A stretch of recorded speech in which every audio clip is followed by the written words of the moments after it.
Dr. Zuhdi Jasser is a good friend of ours and president of the American Islamic Forum for Democracy, author of Battle for the Soul of Islam. Doctor?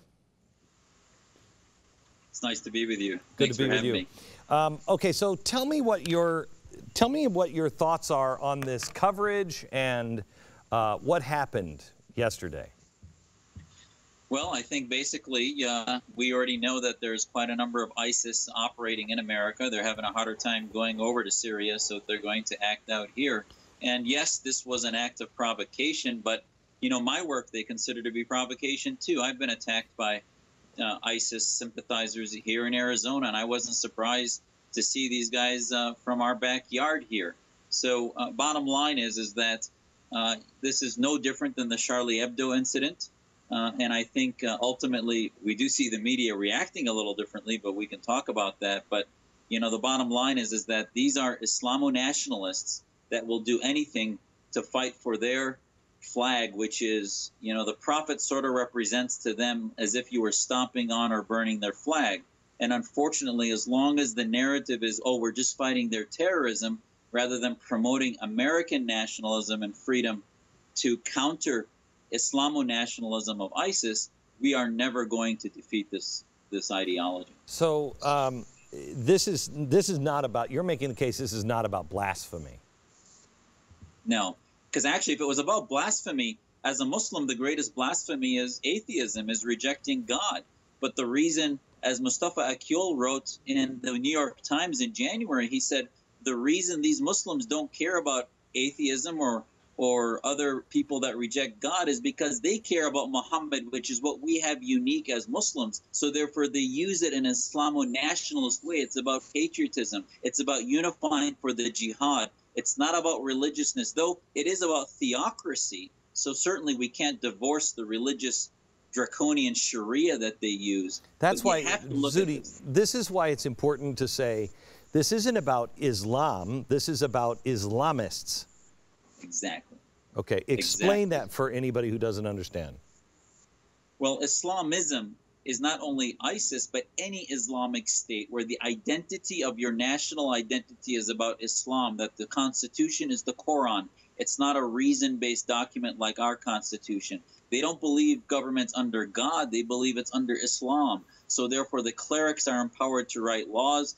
The instrument of that state is the Sharia of these individuals, and there's no different than these two individuals that tried to assassinate the cartoonists in Texas or in Charlie Hebdo are no different than the Islamists of the Wahhabis of Saudi Arabia, of Iran, that imprison Muslims like myself and non-Muslims for criticizing Islam and equating dissent and heresy with apostasy and blasphemy. Tell me what you think about Geert Wilders. Geert Wilders was at this event. He is a member of the EU Parliament and very outspoken, and a lot of people just say he's a bigot. He says he's not. What is he, according to you?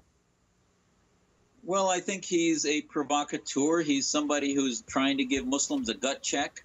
You know, I think if people Googled me and Wilders, you'll find that we do have a bit of a history. He's, I think, really doesn't give any solutions. So we have our ideological conflict. Jeff Jacoby did a column in which he interviewed Geert and asked him about my work. But that's all ideological issues. And I think I would really not want to discuss that in the setting of an assassination attempt against the man, and that, you know, this is there's no moral equivalency between disagreeing with somebody in their strategy to counter the jihad, which I believe his strategy is not right because he's not empowering moderate Muslims. He says his problems with Muslims and not with Islam is with Islam and not with Muslims. And yet, what do you do with 1.6 billion people? And yet, I think he's doing the right thing as far as standing behind free speech, because that is what we reformers need. We need the people to push the envelope of free speech in order for us to be protected by our government and by media and academia to say, you know, the Zuhdi Jassers of the world deserve a voice, deserve to be heard, because that has been pushed, the envelope's been pushed by the Geert Wilders of the world. So help me out with this. I had a guy, he was I'm trying to remember his name. He was the son of Hamas. I think you know of him. Yes. And I said to him, what do you think of Zuhdi Jasser and his work? And he was lukewarm at best. And afterwards he said, it's not going to work. It's just not going to work. He said because Islam just will not comply to a constitution and live amongst everyone peacefully. You obviously disagree with that. Tell me why.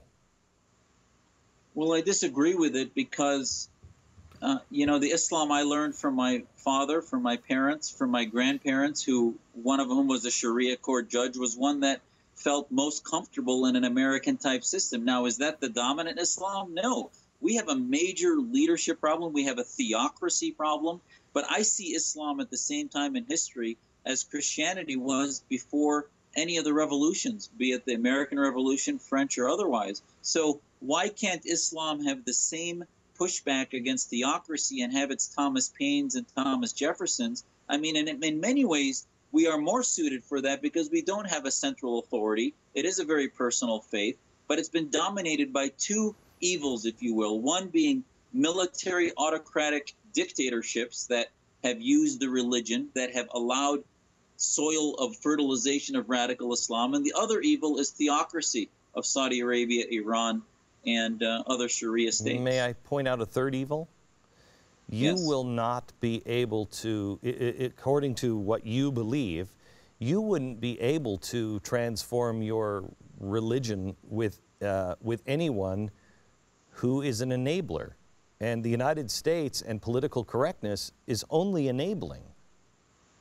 You hit the nail on the head. I can't, you know, if I told you, because there's no excuse for, I mean, I get the threats from the ISIS folks locally and everywhere, but there's no excuse for Muslims in America not to be pushing back against both those evils. But we can't even go down the first step of the 12-step program we need in this intervention. Right. That, as painful as it is to hear the Geert Wilders of the world, you know, they're tapping into a truth out there that we need to push back and prove him wrong. And we can't do that as long as the enablers say that, oh, we don't have a problem, just move on, it's just criminal. So, that's it. Zuhdi, I think it makes everybody who's thinking a little nervous. I mean, it makes me a little, not nervous, but it opens my eyes to see this happen just right up the street from us.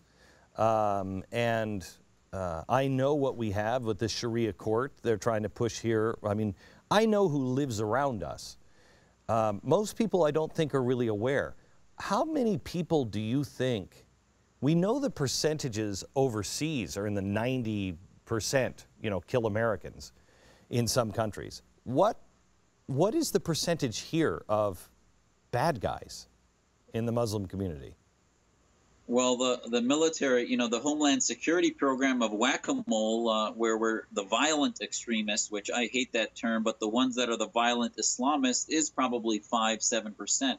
But the pool that they're swimming in, which is the anti-American, anti-Semitic, sort of the belief that America is a Jewish conspiracy, and they don't look upon America as a place where we can practice our faith more freely than anywhere in the world. I think most studies have shown 25-30% are Islamists who believe in an Islamic state as being better than the secular state of American religious freedom. And the reason those numbers are growing is there's been no strategy to promote liberal, liberty-minded Muslims as being a solution rather than just countering the violence. We are working on fumes while the ISISs of the world are being fed by the ideas of the Saudis and Iranians and others, the Khomeinists, and we are basically floundering while, you know, we continue to look at this as a military problem. What's the biggest thing you need help with that we can do?